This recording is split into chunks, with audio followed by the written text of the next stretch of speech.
நமஸ்காரம். நான் உங்கள் சாருலதா ராஜ்கோபால். இன்றைக்கி நான் எடுத்துக்க போகிற டாபிக் வந்து தனிமை.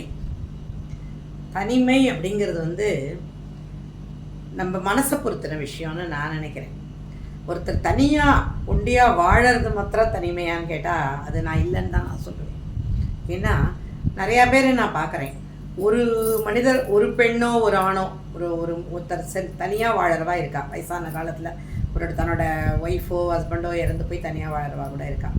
அந்த மாதிரி அந்த வாழறவா வந்து தனிமையை தன்னுடைய இதை வந்து நான் ஒண்டி தான் இருக்கோம் அப்படிங்கிறது இல்லாத தன்னை சுற்றி ஒரு பெரிய ஒரு சர்க்கிளை தானே ஏற்படுத்திட்டு நிறைய மனிதர்களோட தன்னை வந்து ஒரு தொடர்பை ஏற்படுத்தி கொண்டு ரொம்ப சந்தோஷமாக நிறைவாக வாழறவா நிறையா பேர் இருக்கா. அதே நேரம் ஒரு பெரிய ஜாயிண்ட் ஃபேமிலியில் கூட இருந்தால் கூட தம் மனசுக்குள்ளே தன்னை தனிமைப்படுத்திண்டு நான் வந்து ஒரு தன்னோட கேரக்டர் தனி, நான் வந்து இப்படி நான் அப்படின்னு சொல்லிட்டு தன்னை தனிமைப்படுத்திக்கிற பாடம் இருக்கா. ஸோ தனிமைங்கிறது வந்து எங்கே இருக்கோம் எப்படி இருக்கோங்கிறது பொறுத்து இல்லை, அது நம்ம மனநிலையை பொறுத்த விஷயம்னு எனக்கு தோன்றது. அது நான் சொல்கிறது சரியான்னு தெரியாது, பட் என்னோடய மனசில் நான் தோன்ற வியூவை நான் சொல்கிறேன். அப்போ வந்து அது வந்து தனிமைங்கிறது வந்து வரமா சாபமா அப்படின்னு அதுவும் யோசிச்சோம்னா அது வரம்னு ஒரு நேரத்தில் இருக்கும், ஒரு நேரத்தில் சாபம்னு சொல்லலாம். ஏன்னு கேட்டால் வரம் எப்படின்னு சொன்னால், எந்த 1000 பிரச்சனைகள் என்ன தான் சுற்று வட்டாரத்தில் நடந்தாலும் நம்ம பாட்டுக்கு நம்ம மனசை வந்து அப்படியே நம்ம தனிமையாக அந்த மனசுக்குள்ளே நம்ம ஒரு தனிமையாக ஃபீல் பண்ணுற போது நம்ம வந்து அது மாதிரி எப்படிப்பட்ட கேரக்டராக இருந்தால் அது செட் ஆகும்னு சொன்னால், அவள் வந்து அதை என்ஜாய் பண்ணுறவாள் என்னவாகவே இருந்தாலும் அந்த ஒரு மனசுக்குள்ளே அவள் வந்து ஒரு செல்ஃப் சஃபிஷியண்ட்டாக ஃபுல்ஃபில்டாக இருக்கிறவாளாக இருப்பாள். அந்த தனிமையை நான் சொல்கிறேன். அந்த மாதிரி இருக்கிறவா அப்படியே உள்ளுக்குள்ளே நிறைஞ்ச ஒரு இதாக இருப்பாள். நீ எந்த இடத்துல என்ன நடந்தாலும் அதனால் அது அவளை பாதிக்காது எந்த விதத்துலையும். அந்த மாதிரி இருக்கக்கூடிய கேரக்டராக இருக்கிறவாளுக்கு அது வரும். அதர்வைஸ் ஒரு மாதிரி எதாக இருந்தாலும் ஐயோ நம்ம வந்து என்னை வந்து யாரும் பார்த்துக்கல, என்னை வந்து யாரும் எனக்கு செய்யலை, எனக்கு இம்பார்ட்டன்ஸ் கொடுக்கல, நான் என்னோட கேரக்டர் இப்படி இருக்கேன், அதனால எனக்கு இது யாரும் செய்யலை அண்டு வந்து நான் வந்து நிறைய பேர் அப்படிலாம் பேசுகிறத பார்க்குறோம்.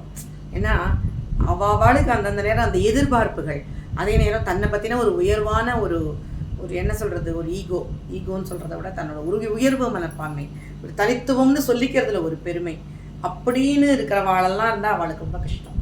அந்த மாதிரி இருக்கிறவா வந்து ஒரு 100 பேருக்கு நடுவில் இருந்தால் கூட அவள் வந்து அவள் லைஃப் தனிமையாக தான் தோணும். அவளுக்கு அவளால் லைஃப்பில் சந்தோஷமாக வாழறதுங்கிறது ரொம்ப ரொம்ப கஷ்டம். அதே ஒரு தனிமையில் வந்து ஒத்தராக வாழற வீடுகளில் இருந்தால் கூட அவள் வந்து எப்படி இருந்தாலும் அவளுக்கு ஒரு சந்தோஷம் இருக்கும். அங்கேயும் அதே பிரச்சனை இருக்குது. அங்கேயும் அது எதுக்கு சொல்ல வரேன்னா, நம்ம மனநிலையை பொறுத்தவரை விஷயங்கிறது அதுக்கு தான் சொல்ல வரேன். அந்த தனிமையாக வாழறவாளும் தன்னை சுற்றி நிறைய மனிதர்கள், அறிமுகமானவர்கள், யாரானு வெளியில் பார்க்குற குழந்தைகள், எதிரில் வரவா அண்டு அசல். ஸோ நம்மளோட நமக்கு கான்டாக்டில் எத்தனை பேர் வேணாலும் நம்ம வந்து ஒரு ஃப்ரெண்ட்ஷிப் வச்சுக்க முடியும், எப்படி வேணாலும் நம்ம வாளோட பழக முடியும், ஒரு தொடர்பு படுத்திக்க முடியும். இன்றைக்கி அந்த காலத்துலலாம் வந்து ஒரு மீடியாலாம் கிடையாது, இன்றைக்கி சோஷியல் மீடியா இருக்குது.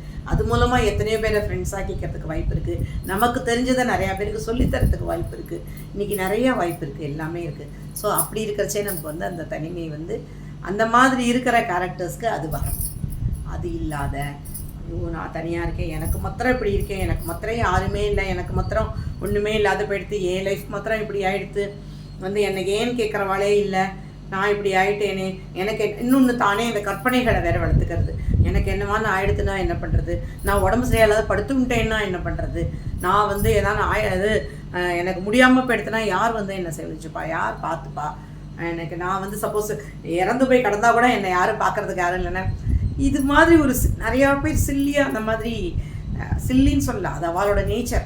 அந்த மாதிரி அதை வந்து தன்னுடைய தாட்ஸை வந்து நெகட்டிவாக யோசிச்சு அது வந்து என்ன ஆகுது, அவளோட இன்னி லைஃப் வந்து ரொம்ப ஒரு வருத்தத்துக்குரிய ஒரு லைஃபாக இருக்குது. அவள் வந்து ஒரு முழுமை இல்லாத ஒரு வாழ்க்கை, அவளோட வாழ்க்கை வந்து அவளும் சந்தோஷமாக இல்லாத, அவளை பார்க்குறவாளையும் எய்த்தாப்பளையும் அதே மாதிரி பேசிட்டு இருக்கிறச்சே அவளுக்கும் அந்த இதை வந்து நெகட்டிவிட்டி தான் அவள்கிட்டேருந்து வரும்.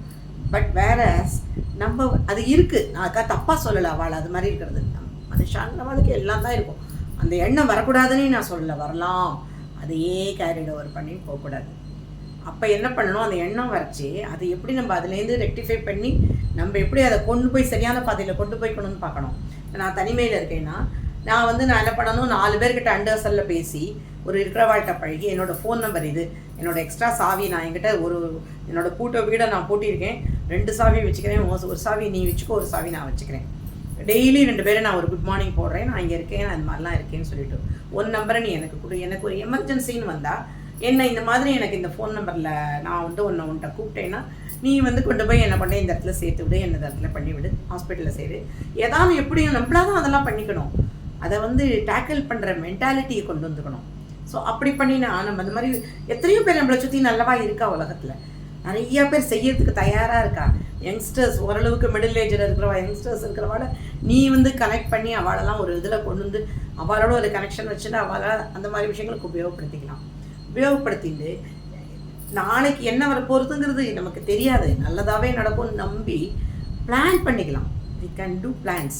இப்போ எப்படி நடந்தால் இது பண்ணிக்கலாம், அவ்வளோதான். அப்போ நிம்மதியாக இருக்கலாம். எனக்கு இது நடந்தால் மனுஷா இருக்கா வராது, எனக்கு என்னோடய தெய்வம் என் பக்கத்தில் இருக்குது, என்னை நிச்சயமாக நல்லபடியாக பார்த்துக்கும், எனக்கு நான் நல்லா தான் இருப்பேன், எனக்கு அனாயாசமாக தான் கிடைக்கும். நான் இந்த மாதிரிலாம் இதிலலாம் இருந்துன்னா எனக்கு ஒன்றும் ஆகாது. தனியாலாம் இருக்கிறதா கூட எனக்கு யாரும் ரிலேட்டிவ்ஸோ ஃப்ரெண்ட்ஸோ என் கூட இருக்கிறச்சே தான் நான் டெத் ஆகும். நான் இந்த மாதிரிலாம் தனியாலாம் வீட்டுக்குள்ளே கூட்டின்னு அந்த மாதிரிலாம் ஆற வேண்டிய சுச்சுவேஷன்லாம் எனக்கு வராது. நான் எல்லா மனுஷாரோட இருக்கிறதே சௌகரியமாக தான், நல்ல எண்டு தான் எனக்கு கிடைக்கும், பீஸ்ஃபுல் டெத்து தான் எனக்கு கிடைக்கும் அப்படின்னு ஏன் நினச்சிக்க கூடாது. நம்ம இது எதுக்காக சொல்கிறேன்னா, எல்லாமே நம்ம எண்ணம் போல் தான் வாழ்க்கை. நான் ரொம்ப சின்ன வயசில் இதுவே படிச்சிருக்கேன், எண்ணங்கள் அழகானால் எல்லாம் அழகாகும். நம்ம எண்ணங்களை நம்ம அழகாக கொண்டு போக நம்மளுடைய வாழ்க்கை ரொம்ப அழகாக இருக்கும். ஸோ இன்றைக்கி ஒரு கால் இதை நிறையா பேருக்கு இதை ஷேர் பண்ணுறது, நிறைய வயசானவா இன்றைக்கி ஃபேஸ்புக்லேயும் இருக்கான்னா கூட அவள் மனசளவில் சில பேர்லாம் சில பேர் வருத்தங்களோட, சில பேர் ரொம்ப கஷ்டங்களோட இருப்பா, நம்ம பக்கத்துலேயே இருப்பா. அவளை நம்ம போய் அட்லீஸ்ட் நமக்கு அந்த ஒரு மேனேஜ் பண்ணுற கெப்பாசிட்டி இருந்தால் கூட, அது இல்லாதவா இருந்தால் கூட அவளுக்கு போய் நம்ம 2 வார்த்தை ஆறுதலாக சொல்லி பேசி, நீங்கள் இப்படி இருக்கையிலே நான் உங்கள்கிட்ட வம்புக்காக வரல, உங்களுக்கு எதை வேணாலும் ஹெல்ப் வேணாலும் நான் உங்களுக்கு செய்ய தயாராக இருக்கேன், இதுதான் என்னோடய ஃபோன் நம்பர், இதை வச்சுக்கோங்க, நீங்கள் உங்களுக்கு என்ன ஹெல்ப் வேணாலும் கேளுங்க அப்படின்னு சொல்லிட்டு ஒருத்தர் இந்த சமூகம் ஒத்துமையை கொண்டு வர ஆரம்பித்தோம்னா எங்கேயும் சுபிட்சமும் சந்தோஷமும் நிறைஞ்சிருக்கும்னு நான் நினைக்கிறேன். நன்றி, வணக்கம். யோசிப்போம், வெற்றி பெறுவோம்.